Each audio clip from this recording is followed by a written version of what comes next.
Brethren, sometimes you have to ask different questions. See, if we ask the question, who do we trust? Oh, call on me.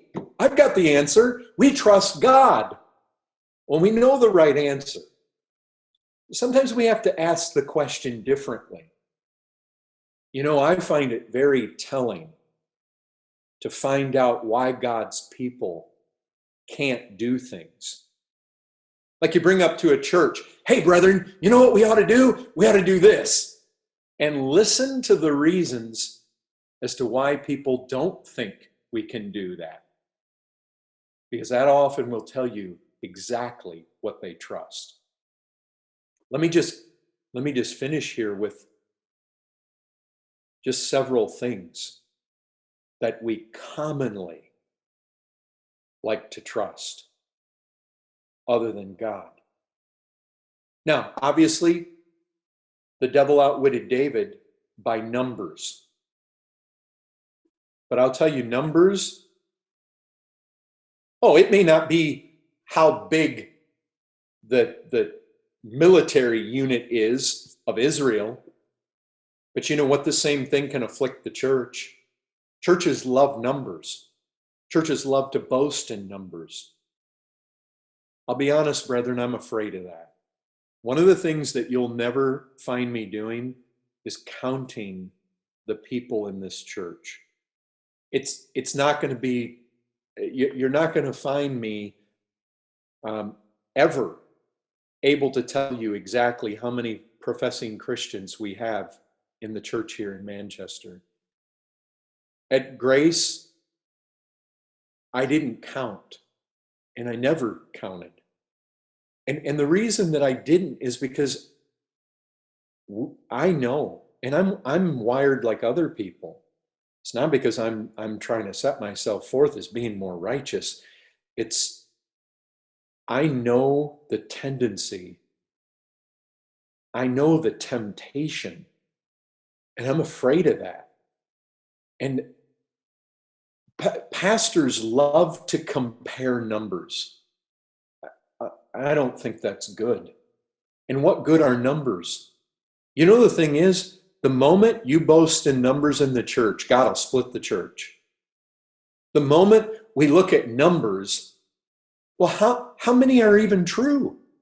I mean, do we know the wheat from the tares? And brethren, the thing is, we just have to think like Jonathan. Whatever it is we're up against, whatever it is we may want to do, the thing to ask is not how big we are. The thing to ask is how big our God is. That's always the question.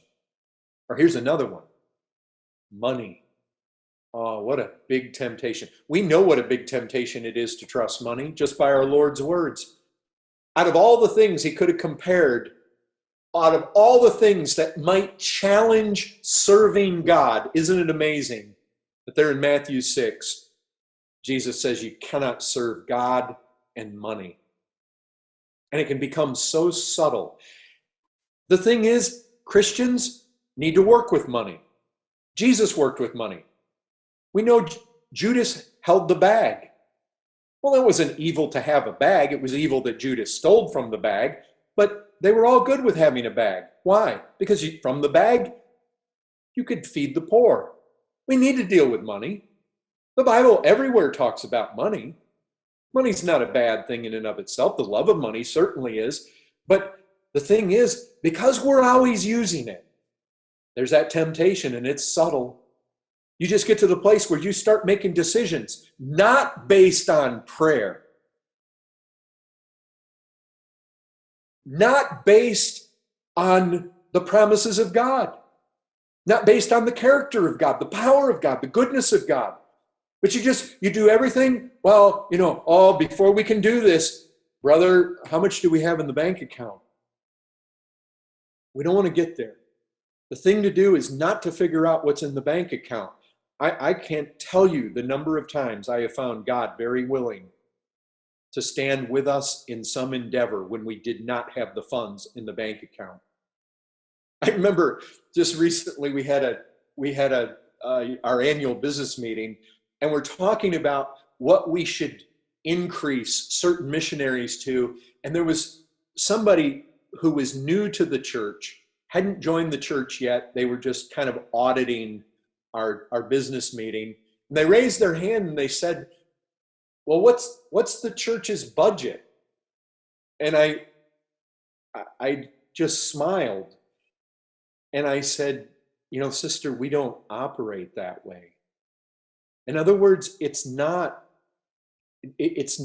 based on statistics. It's based on, we came into this financial meeting with a week of prayer and fasting where we really have sought the Lord. Brethren, I'll tell you, I can't tell you how many times in our business meetings, financial meetings that we had in San Antonio, where I would say to the brethren, I feel like by faith, I feel like we ought to support this certain missionary at this amount. And then somebody raises their hand and says, brother, that's the same number I had. And then a sister raises her hand, brother, that's the same number that I had. And we don't want to trust money. We don't want to serve money. We don't want to look at how many giving members are in the church, how many breadwinners are in the church, what are the numbers in the bank account, what does the bank account ledger say, or the checkbook ledger. We don't want to live like that. What we want to do is we want to seek the Lord and ask the Lord what the Lord wants us to do, and then in faith and looking at the promises of God and the character of God, step out in faith and seek to do it. I cannot tell you, I'll just tell you this.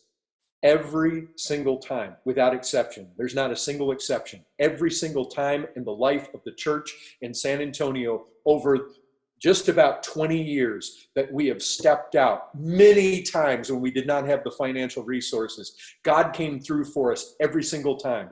If it was 99%, I'd tell you, but it's not that.